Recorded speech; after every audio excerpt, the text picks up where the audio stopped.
Assalamualaikum warahmatullahi wabarakatuh. Salam sejahtera untuk kita semua. Jumpa lagi pada channel Natagama Televisi, saluran televisi pembelajaran. Pada video kita kali ini, kita akan membahas tentang materi APBN dan APBD yang merupakan materi kelas 11 SMA atau MA. Di mana materi ini akan diberikan ke dalam dua sesi. Video ini merupakan sesi yang pertama atau seri yang pertama. Dibawakan oleh saya, Walid Hamidi, untuk Anda sekalian. Saya ingatkan kembali, bagi yang belum subscribe, silakan subscribe terlebih dahulu, karena itu mudah bagi Anda, tetapi sangat berarti bagi kami. Dan bagi yang sudah subscribe, jangan lupa aktifkan loncengnya,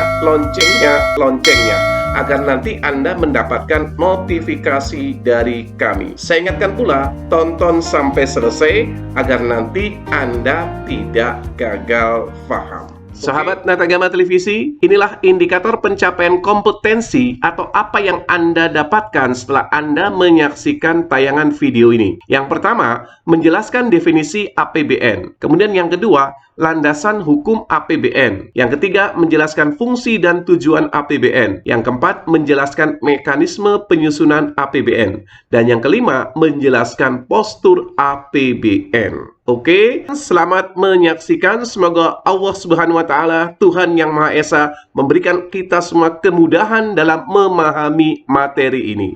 Sekarang kita akan masuk terlebih dahulu ke indikator pencapaian kompetensi yang pertama, yaitu memahami definisi APBN. Apa itu APBN? APBN adalah rencana keuangan tahunan pemerintah negara yang disetujui oleh Dewan Perwakilan Rakyat. Nah, definisi ini menurut Undang-Undang Nomor 17 Tahun 2003 tentang Keuangan Negara pasal ke-1. Nah, kemudian pada pasal 4 disebutkan bahwa tahun anggaran dari APBN ini dimulai dari 1 Januari sampai dengan tanggal 31 Desember. Jadi tahunannya itu dimulai dari 1 Januari sampai 31 Desember. Kemudian dalam Undang-Undang Dasar 1945 pada pasal 23 ayat 1 menyatakan bahwa anggaran pendapatan dan belanja negara itu sebagai wujud dari pengelolaan keuangan negara yang ditetapkan setiap tahun dengan undang-undang dan dilaksanakan secara terbuka dan bertanggung jawab untuk sebesar-besarnya kemakmuran rakyat. Demikianlah definisi APBN menurut Undang-Undang Nomor 17 Tahun 2003 dan menurut Undang-Undang Dasar 1945 Pasal 23 Ayat 1. Kemudian, apa sih landasan hukum APBN? Mengapa pemerintah itu perlu menyusun anggaran? Nah, ini dasar hukumnya. Yang pertama tadi adalah Undang-Undang Dasar tahun 1945 Pasal 23.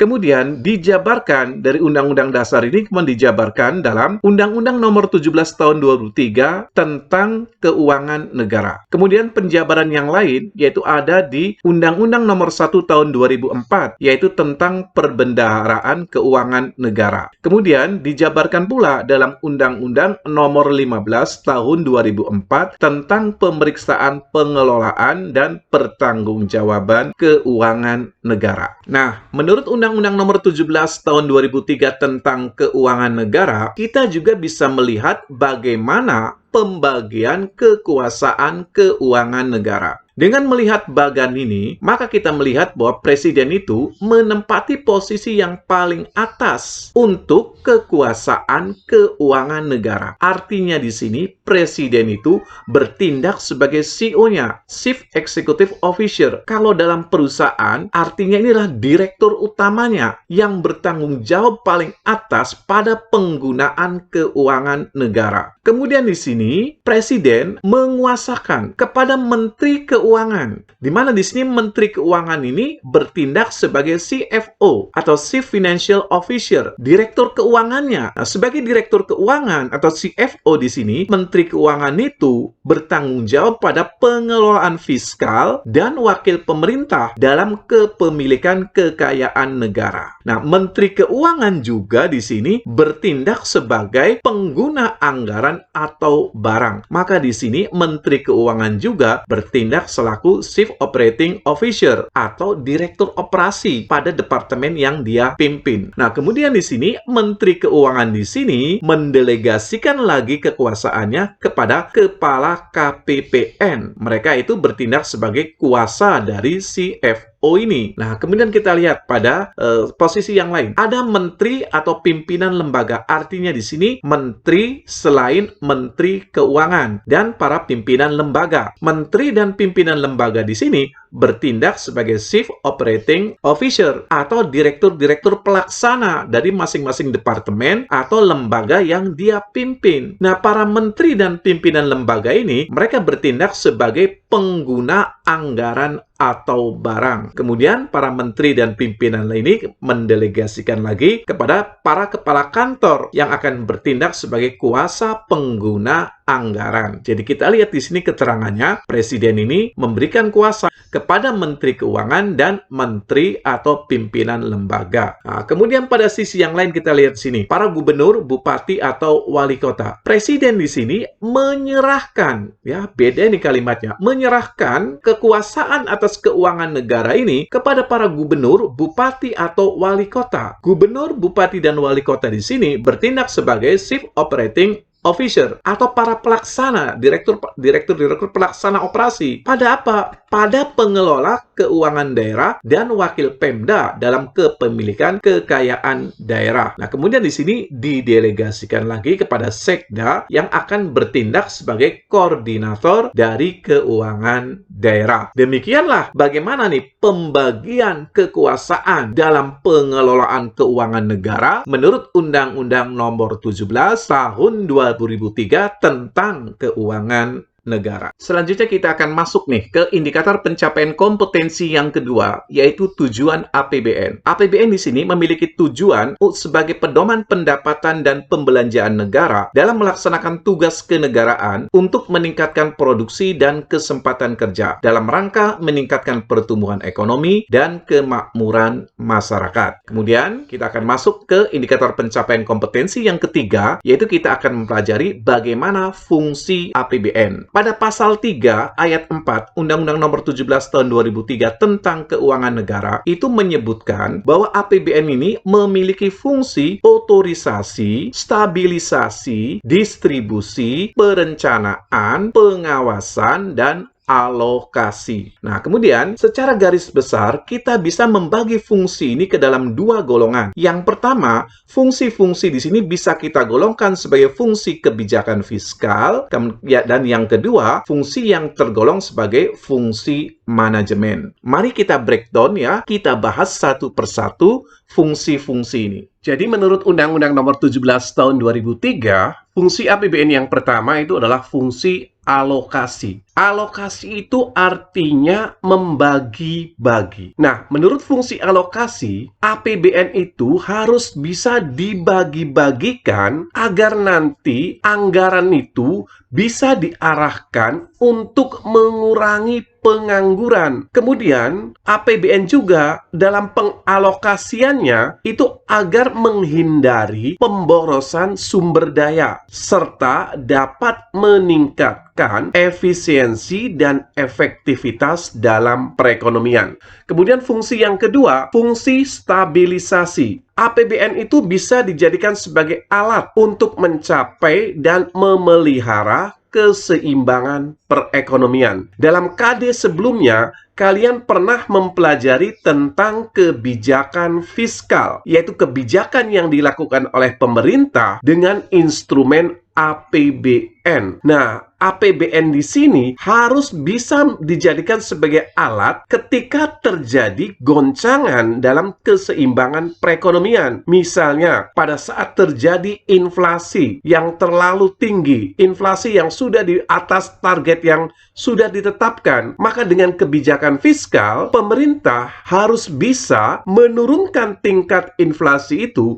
pada tingkat yang sudah ditargetkan. Maka di sini APBN itu menunjukkan fungsi stabilisasi, alat yang bisa dipakai untuk mencapai dan memelihara keseimbangan perekonomian. Oke, kemudian fungsi yang ketiga, yaitu fungsi distribusi. Distribusi itu artinya menyalurkan. Mari kita simak bagaimana penjelasan fungsi distribusi ini. APBN itu dapat digunakan sebagai alat untuk memenuhi rasa keadilan dan kepatutan bagi seluruh rakyat Indonesia. Atau APBN ini bisa dijadikan alat untuk memperbaiki distribusi pendapatan. Apabila dalam sebuah perekonomian terjadi jurang kaya dan miskin yang terlampau jauh, maka melalui instrumen APBN, pemerintah bisa mendistribusikan secara ulang pembagian pendapatan per kapita. Caranya bagaimana? Caranya dengan cara pemerintah bisa saja nanti mengenakan pajak kepada golongan yang ekonominya mampu, kemudian menyalurkan kepada golongan yang kurang mampu melalui subsidi atau pengeluaran pemerintah lainnya. Nah, maka di sini APBN itu memiliki fungsi menyalurkan ulang distribusi pendapatan yang sudah terjadi di masyarakat. Nah, ketiga fungsi ini, fungsi alokasi, stabilisasi, dan distribusi, itu menunjukkan APBN itu memiliki fungsi kebijakan fiskal. Selanjutnya, fungsi yang keempat dari APBN adalah fungsi otorisasi, wewenang. Dengan adanya APBN, ini negara memiliki wewenang untuk menggunakan anggaran. Jadi anggaran negara ini menjadi dasar bagi pemerintah untuk melaksanakan pendapatan dan belanja pada tahun yang bersangkutan. Itulah penjelasan dari fungsi otorisasi. Fungsi yang kelima dari APBN adalah fungsi perencanaan. Artinya apa di sini? APBN itu dijadikan sebagai acuan bagi pemerintah untuk bisa merencanakan berbagai kegiatan pada tahun yang sedang berjalan. Di awal tahun, ya, pemerintah sudah mempersiapkan nih anggaran. Anggaran yang sudah dipersiapkan di awal tahun itu dijadikan sebagai dasar untuk merencanakan berbagai kegiatan pada tahun yang sedang berjalan. Maka di sini APBN memiliki fungsi perencanaan. Kemudian yang keenam, fungsi yang keenam adalah fungsi pengawasan. APBN ini dijadikan sebagai pedoman dalam menilai kesesuaian antara kegiatan penyelenggaraan pemerintahan dengan APBN yang sudah dibuat. Siapa yang diawasi? Berarti yang diawasi itu adalah para pengguna anggaran di sini. Mereka yang menjalankan anggaran di sini. Nah, ketiga fungsi di sini, fungsi otorisasi, perencanaan, dan pengawasan, ini menunjukkan fungsi APBN yang memiliki fungsi manajemen. Selanjutnya kita akan mempelajari bagaimana siklus dari APBN. Ada di tahap yang pertama atau step 1 di sini, pemerintah itu membuat perencanaan dan penetapan RAPBN. Kemudian diajukanlah nih ke DPR, ada di step 2, pembahasan dan penetapan APBN di step yang kedua. Nah, proses perencanaan sampai dengan penetapan menjadi APBN yang semula masih RAPBN kemudian ditetapkan menjadi APBN, ini memiliki jangka waktu kurang lebih 1 tahun. Nah, kemudian setelah ditetapkan menjadi APBN, kita masuk nih ke step 3. Pada tahap ketiga adalah tahap pelaksanaan dan pengawasan APBN. Seperti yang sudah dijelaskan dalam slide sebelumnya, bahwa APBN itu memiliki umur 1 tahun anggaran yang dimulai dari 1 Januari sampai dengan 31 Desember. Artinya di sini tahap pelaksanaan dan pengawasan, jadi dalam pelaksanaan ini diawasi, itu berjangka waktu 1 tahun. Nah, selesai dilaksanakan, kemudian ada tahap yang disebut sebagai pertanggungjawaban pelaksanaan. Ini step yang keempat ini, diberikanlah jangka waktu kurang lebih 6 bulan. Sehingga siklus sebuah APBN itu berjangka waktu 2,5 tahun. Oke, sekarang kita akan masuk ke indikator pencapaian kompetensi yang keempat, yaitu bagaimana mekanisme penyusunan APBN. Kita mulai dari tahap perencanaan dan penetapan RAPBN. Pada tahap perencanaan dan penyusunan RAPBN, itu dilakukan oleh Kementerian Keuangan, Bappenas, Kementerian Negara, dan lembaga yang nanti akan menghasilkan rencana kerja pemerintah yang mengacu pada asumsi-asumsi dasar makroekonomi. Jadi dari tahap perencanaan di sini akan menghasilkan apa yang disebut sebagai RAPBN dan nota keuangan. Masih ada R-nya nih, ada rancangan dari anggaran pendapatan dan belanja negara. Nah, RAPBN dan nota keuangan di sini itu disampaikan kepada DPR. Ini berdasarkan pasal 23 ayat 2 Undang-Undang Dasar 1945. Jadi di sini dari tahap perencanaan sampai dengan penyampaian ke DPR itu dari 1 Januari sampai dengan 16 Agustus. Jadi pada tanggal 16 Agustus di sini Presiden itu akan menyampaikan kepada DPR RAPBN dan nota keuangan. Nah, selanjutnya yaitu tahap pembahasan dan penetapan. Jadi setelah disampaikan oleh Presiden pada tanggal 16 Agustus di sini, maka akan dilakukan pembahasan rencana undang-undang APBN oleh pemerintah dan DPR dengan mempertimbangkan masukan dari DPD. Itu berdasarkan pasal 23 ayat 2 Undang-Undang Dasar 1945. Tahap pembahasan di sini paling lambat itu 2 bulan sebelum APBN dilaksanakan. Pelaksanaan APBN itu 1 Januari, maka paling lambat di sini adalah akhir Oktober. Nah, jika disetujui, maka akan ditetapkan dengan undang-undang sebagai APBN. Jika tidak, maka pemerintah dapat memakai APBN tahun lalu. Ini dasar hukumnya adalah pasal 23 ayat 3 Undang-Undang Dasar 1945.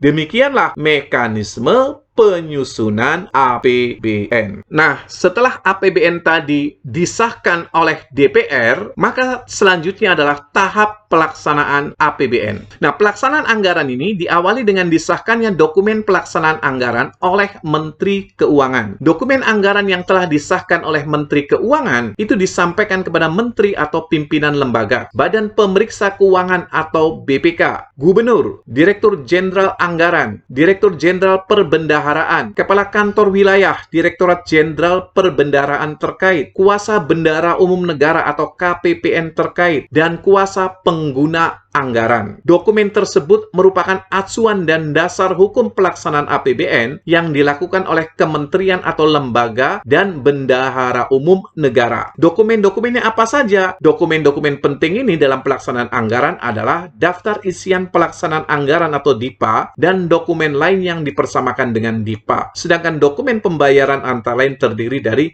surat permintaan pembayaran atau SPP, surat perintah membayar atau SPM, dan surat perintah pencairan dana atau SP2D. Nah, dalam pasal 17 Undang-Undang Perbendaharaan Negara itu menyatakan bahwa pengguna anggaran atau kuasa pengguna anggaran itu melaksanakan kegiatan yang tercantum dalam dokumen pelaksanaan anggaran yang sudah disahkan dan berwenang mengadakan ikatan atau perjanjian dengan pihak lain dalam batas anggaran yang telah ditetapkan. Jadi, dokumen yang sudah disahkan oleh Kementerian Keuangan di situ itu menjadi acuan bagi para pengguna anggaran dalam melakukan berbagai kegiatan, serta acuan pula bagi pengawas dalam hal ini yaitu Badan Pemeriksa Keuangan. Nah, selanjutnya kita akan mempelajari bagaimana pengawasan pelaksanaan APBN. Fungsi pengawasan terhadap pelaksanaan APBN itu dilakukan oleh pengawas fungsional baik eksternal maupun internal pemerintah. Di tingkat internal pemerintah, pengawasan pelaksanaan Undang-Undang APBN itu dilakukan oleh Inspektorat Jenderal untuk lingkup masing-masing kementerian atau lembaga dan oleh Badan Pengawas Keuangan dan Pembangunan atau BPKP untuk lingkup semua kementerian atau lembaga. Sedangkan pengawasan eksternal atau ekstern itu dilakukan oleh Badan Pemeriksa Keuangan atau BPK, di mana nanti hasil pengawasannya akan dilaporkan kepada DPR. Demikianlah bagaimana pelaksanaan dan pengawasan APBN. Sahabat Natagal Televisi, sekarang kita akan masuk ke indikator pencapaian kompetensi yang kelima, yaitu bagaimana memahami postur APBN. Apa maknanya postur APBN?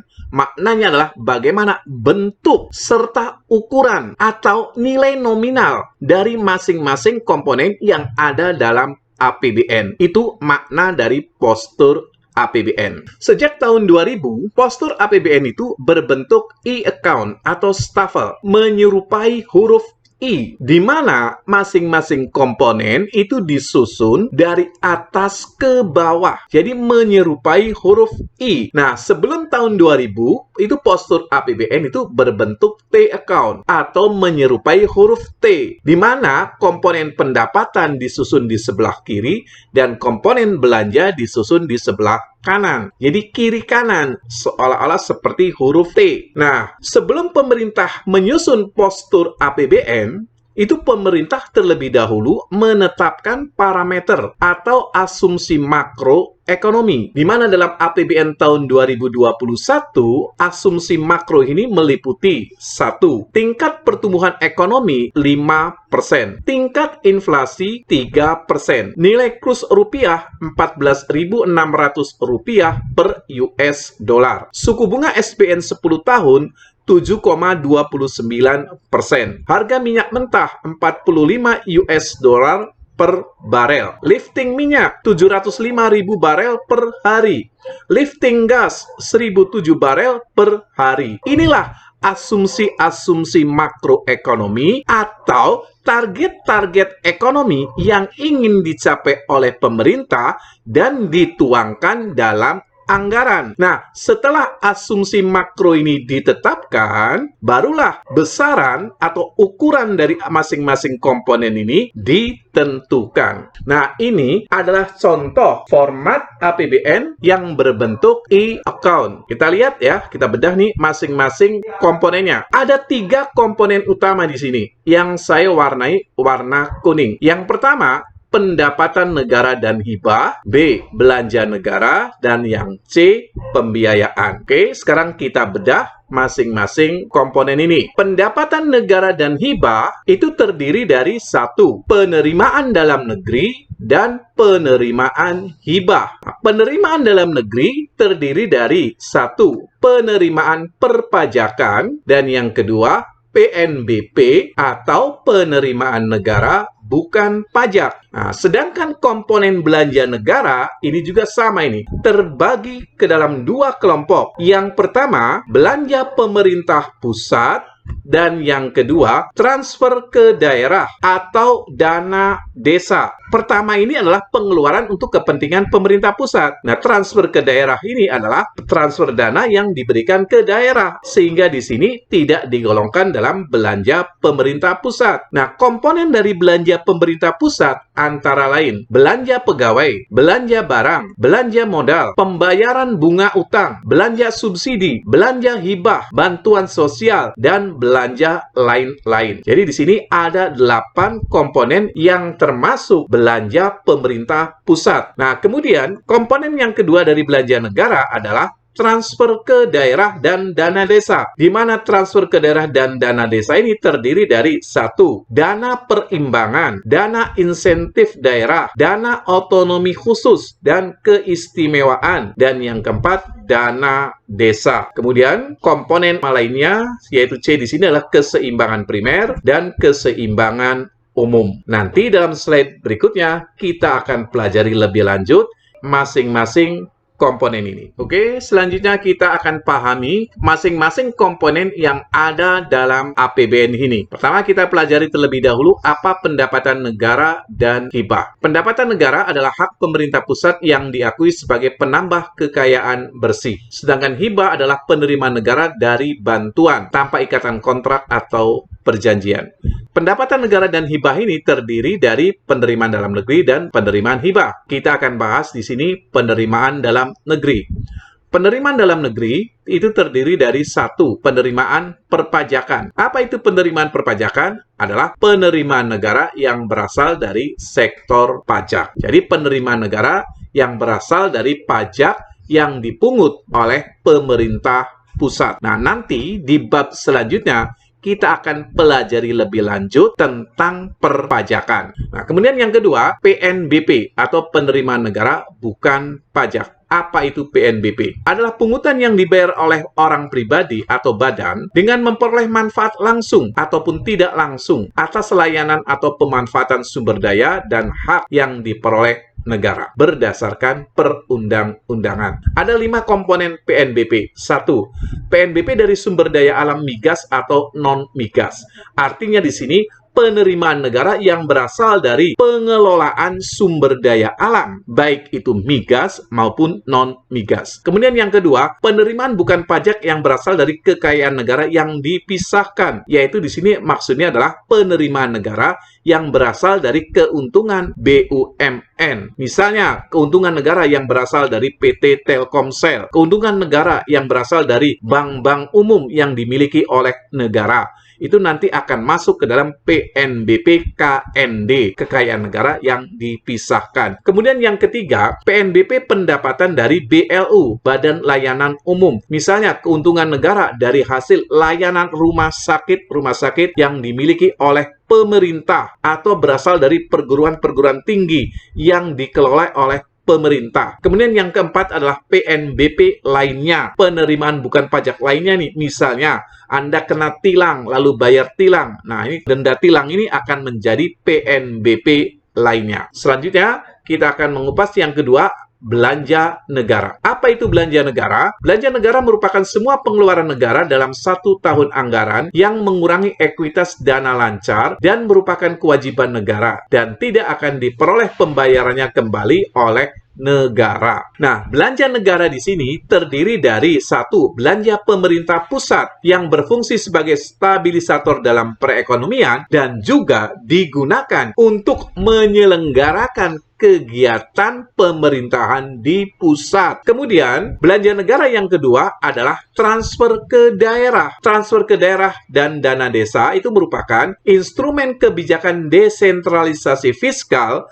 guna mendanai urusan pemerintahan yang menjadi kewenangan daerah dalam rangka pelaksanaan otonomi daerah. Jadi transfer ke daerah dan dana desa ini tidak termasuk dalam belanja pemerintah pusat. Selanjutnya kita akan pelajari lebih lanjut komponen berikutnya dari APBN, yaitu pembiayaan. Pembiayaan anggaran itu akan muncul. Jadi ini akan muncul nih, yang E di sini akan muncul apabila alokasi belanja, ini belanja melebihi target pendapatan dan hibah, maka terjadi defisit. Jadi pembiayaan anggaran ini muncul bila belanja negara ini lebih besar daripada pendapatan negara dan hibah. Nah, agar belanja negara dapat terlaksana, karena belanjanya di sini lebih besar ya daripada pendapatan, maka agar dapat terlaksana itu perlu pembiayaan. Nah, sumber pembiayaan itu bisa berasal dari utang maupun berasal dari non-utang. Komponen selanjutnya yaitu keseimbangan primer, yang C ini. Apa itu keseimbangan primer? Keseimbangan primer adalah selisih total pendapatan dengan belanja negara di luar pembayaran bunga. Jadi kita menselisihkan total pendapatan negara dan hibah di sini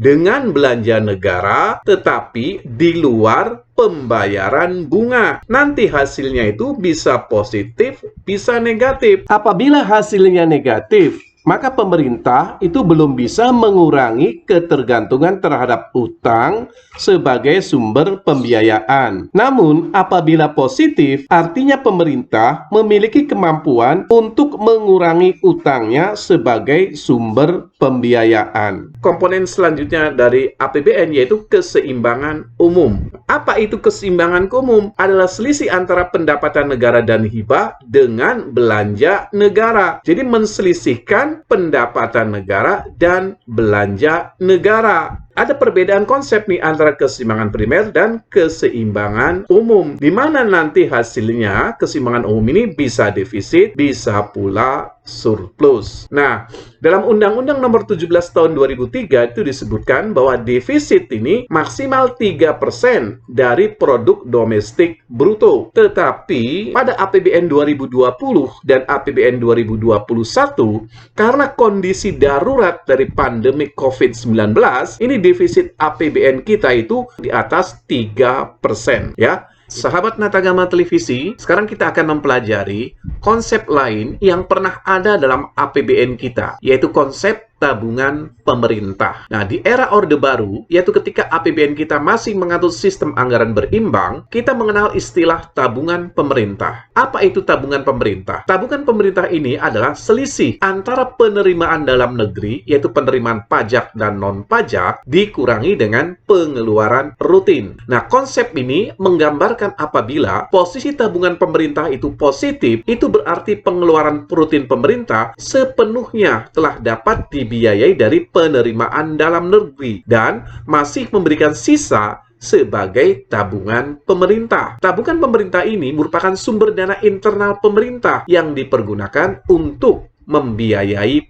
pembangunan. Maka tabungan pemerintah ini diusahakan meningkat dari waktu ke waktu dengan tujuan agar mampu menghilangkan ketergantungan terhadap utang luar negeri pemerintah sebagai sumber pembiayaan pembangunan. Nah, sejak APBN tahun 2000, APBN kita ini tidak lagi menganut sistem anggaran berimbang. Kini, APBN kita itu menganut anggaran defisit. Karena faktanya, APBN kita selalu defisit. Maka istilah tabungan pemerintah pun tidak lagi digunakan. Nah, salah satu indikator yang relevan untuk mengukur kemampuan pemerintah dalam mengurangi utangnya adalah posisi keseimbangan primer. Utang luar negeri itu akan berkurang jika keseimbangan primer itu bernilai positif. Oke, selanjutnya kita akan mengupas lebih jauh salah satu komponen dari belanja negara, yaitu transfer ke daerah dan dana desa. Kita akan kupas terlebih dahulu transfer ke daerah. Ada beberapa komponen yang termasuk transfer ke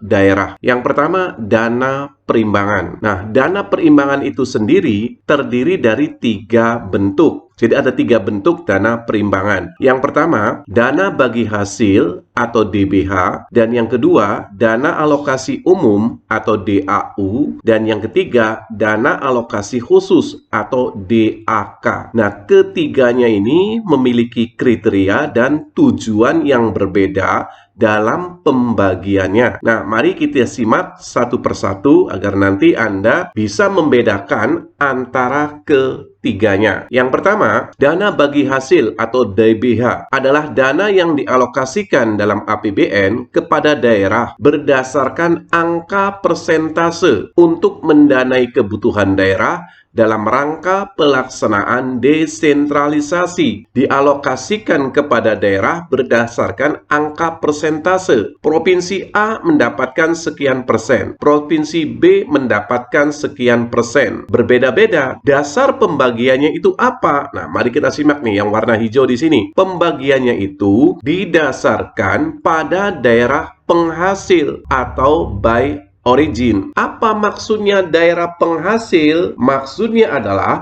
daerah di mana sumber pendapatan negara yang berasal dari sektor pajak maupun non-pajak didapatkan dari daerah tersebut. Maka semakin banyak suatu daerah atau semakin banyak suatu provinsi diambil pendapatannya oleh pemerintah pusat, maka nanti akan memperoleh dana bagi hasil yang besar. Jadi persentasenya pembagiannya seperti itu. Misalnya di suatu provinsi itu aktivitas ekonominya banyak, kemudian dikenakan pajak oleh pemerintah pusat. Maka atas pajak yang diterima oleh pemerintah pusat dari aktivitas ekonomi yang ada di daerah tersebut nanti akan dikembalikan kembali kepada daerah yang bersangkutan. Atau contoh yang lain, misalnya di suatu daerah atau provinsi tersebut banyak memiliki sumber daya alam. Kemudian negara memperoleh keuntungan atas pengelolaan sumber daya alam di daerah tersebut. Maka dari keuntungan yang didapatkan oleh negara tadi akan dikembalikan kembali kepada daerah yang bersangkutan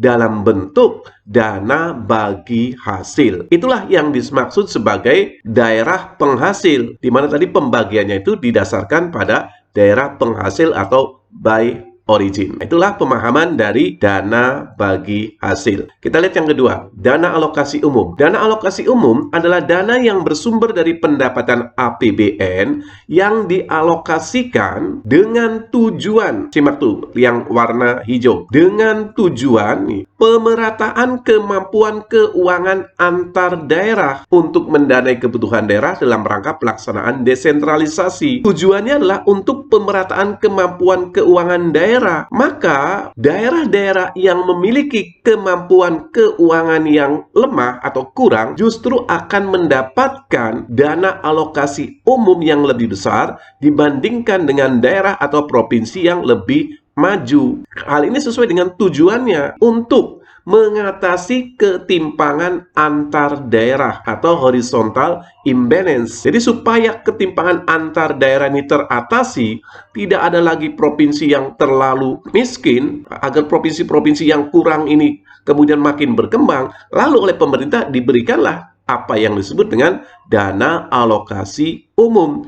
Kalau provinsi atau daerahnya sudah maju, maka akan mendapatkan dana alokasi umum yang lebih kecil. Bahkan ada juga yang tidak diberikan dana alokasi umum. Jadi kita lihat di situ ada perbedaan antara dana bagi hasil dan dana alokasi umum. Pada dana bagi hasil, pembagiannya didasarkan pada daerah penghasil. Pada dana alokasi umum, pembagiannya itu didasarkan pada untuk mengatasi ketimpangan antar daerah. Nah, kita lihat yang ketiga. Dana alokasi khusus adalah dana yang dialokasikan dalam APBN kepada daerah tertentu dengan tujuan untuk membantu mendanai kegiatan khusus yang merupakan urusan daerah dan sesuai dengan prioritas nasional. Nah, kita simak tujuan ini. Tujuannya berbeda dengan dana alokasi umum. Tujuan dari dana alokasi khusus adalah membantu daerah tertentu untuk mendanai kebutuhan sarana prasarana. Jadi lebih ke sifatnya pembangunan secara fisik. Untuk apa? Untuk mendorong percepatan pembangunan daerah dan pencapaian sasaran prioritas nasional. Jadi pembangunan fisik yang ada di daerah dan sesuai dengan prioritas nasional itu nanti yang akan didahulukan oleh negara dalam pemberian dana alokasi khusus. Paham? Selanjutnya, komponen yang kedua dari transfer ke daerah adalah dana insentif daerah atau DID. Apa itu dana insentif daerah? Adalah dana yang dialokasikan dalam APBN kepada daerah tertentu berdasarkan kriteria tertentu dengan tujuan memberikan penghargaan atas pencapaian kinerja tertentu. Pembagiannya didasarkan pada kinerja atau by performance. Kriterianya yaitu dalam pengelolaan keuangan fiskal daerah, dalam pelayanan dasar, serta peningkatan perekonomian dan kesejahteraan rakyat. Jadi, dana insentif daerah ini adalah sebagai bentuk penghargaan pemerintah pusat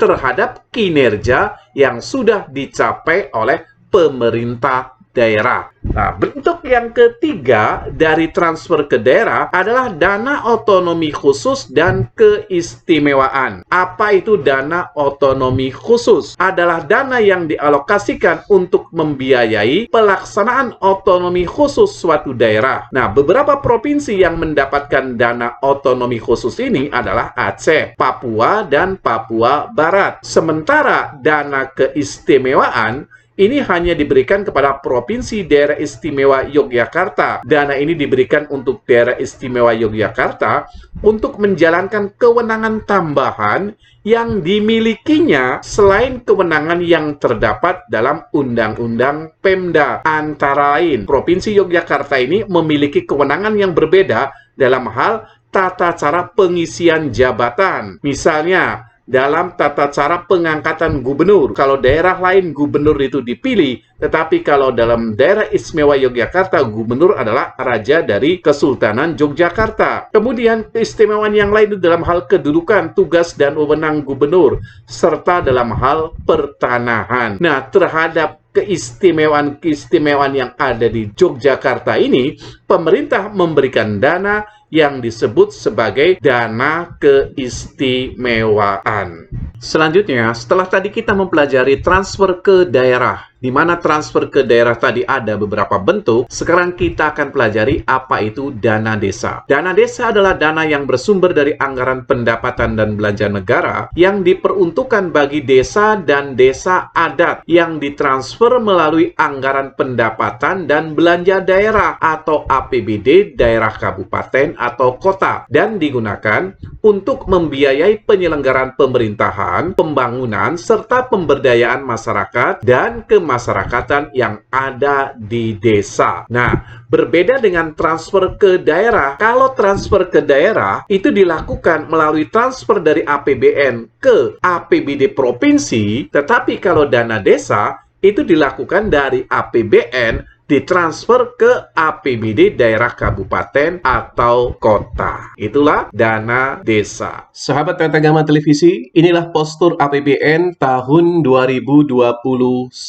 Ada pendapatan negara 1.743,6 triliun. Angka ini dalam triliun rupiah. Pendapatan negara dan hibah 1.743,6 triliun yang terdiri dari penerimaan dalam negeri di sini didapat dari penerimaan pajak 1.444,5 triliun dan penerimaan negara bukan pajak 298,2 triliun. Kemudian ada penerimaan hibah 0,9 triliun. Nah, ini kalau kita jumlahkan ini, maka ini angkanya adalah 1.743,6 triliun. Kalau kita melihat posturnya seperti ini, maka kita bisa menyimpulkan penerimaan negara ini didominasi oleh penerimaan pajak. Selanjutnya kita lihat belanja negara. Ada belanja negara ya, 2.750 triliun yang terdiri dari belanja pemerintah pusat 1.954,5 triliun. Kemudian kedua, transfer ke daerah dan dana desa 795,5 triliun. Nah, di sini ada defisit yang sebesar 1.006,4 triliun. Ini kita lihat di sini. Defisit ini di keseimbangan umum 1.006,4 triliun. Angka ini didapat dari mana? Yaitu dari selisih antara pendapatan negara dan belanja negara. Di mana belanja negara di sini lebih besar dibandingkan dengan pendapatannya. Nah, karena belanjanya di sini lebih besar, maka ini defisit. Ya, defisit ini tidak perlu pakai tanda min. Cukup dengan menggunakan kalimat defisit, ini menunjukkan bahwa ada minus. Karena terjadi defisit, maka belanja negara yang tidak bisa ditutup dari pendapatan ini perlu pembiayaan. Maka di sini ada pembiayaan. Nah, pembiayaan itu di sini sebesar 1.006,4 triliun. Pembiayaan ini didapat dari mana? Bisa didapatkan dari komponen utang ataupun yang non-utang. Kemudian, di sini ada keseimbangan primer yang berjumlah 633,1 triliun. Itu didapat dari mana? Didapat dari selisih antara pendapatan negara dan hibah dikurangi dengan belanja negara tanpa memperhitungkan pembayaran bunga utang. Nah, di sini hasilnya ada defisit 633,1 itu defisit keseimbangan primer 633,1 triliun. Artinya di sini kita menyimpulkan bahwa APBN kita itu masih bergantung pada utang luar negeri. Nah, defisit yang sebesar 633,1 triliun ini itu 5,7% terhadap produk domestik bruto. Kalau kita bandingkan dengan ketentuan dalam Undang-Undang tentang Keuangan Negara yang membatasi defisit maksimal itu adalah 3%, maka ini sudah di atas 3%. Kondisi ini bisa terjadi karena sekarang itu ada pada posisi kondisi darurat akibat wabah. Oke, inilah ulasan tentang APBN. Pada video seri selanjutnya, nanti kita akan membahas tentang APBD. Agar nanti Anda tidak terlewatkan, pastikan Anda sudah subscribe channel kami. Terima kasih Anda sudah menonton tayangan video kami. Jika ada saran dan pertanyaan, silakan tuliskan di kolom komentar. Dan jangan lupa berikan like pada video ini. Dan jika Anda menganggap tayangan ini menarik dan berguna bagi orang lain, silakan share. Saya ucapkan terima kasih bagi yang sudah subscribe. Dan jangan lupa aktifkan loncengnya. Wassalamualaikum warahmatullahi wabarakatuh. Sampai jumpa kembali di channel Natagama Televisi.